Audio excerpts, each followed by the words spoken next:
Mesdames, Mademoiselles et Messieurs, bienvenue sur le journal de ce jour.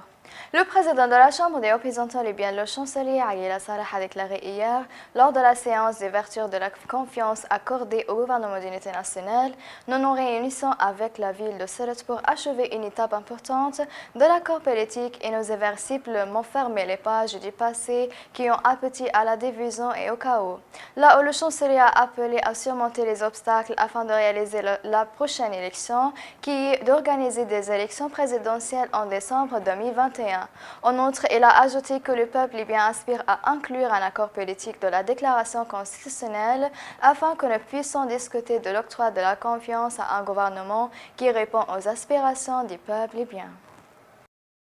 Aujourd'hui, la Chambre des représentants reprendra la session de confiance au gouvernement d'unité nationale après qu'elle a été suspendue lundi à l'invitation du Premier ministre désigné Abdelhamid Dbeiba pour discuter avec lui de sa formation présentée à la Chambre des représentants. Le Parlement a réussi à tenir une session formelle à part entière à laquelle ont participé 132 députés au cours de la session. Les députés ont donné leur avis sur la composition du gouvernement d'unité nationale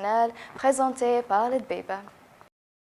Le directeur du département de l'orientation morale générale de division Khaled El-Mahjoub a déclaré que le comité avancé d'experts pour les observateurs internationaux et le comité de la Mission des Nations Unies pour la coordination de la piste militaire s'est réuni lundi dans la ville de Benghazi avec le comité militaire général, deux membres du sous-comité de sécurité et du sous-comité militaire sur le déminage. El-Mahjoub a expliqué que le comité avait discuté des modalités de démarrage des travaux des observateurs internationaux et de l'élaboration d'une carte de mise en œuvre de ce qui avait été convenu, de ce qui avait été accompli concernant le travail des observateurs internationaux, de l'accomplissement de leur mission et de la coordination avec ce qui est le plan de répartition des observateurs préalablement préparé par la Commission militaire mixte 5+5.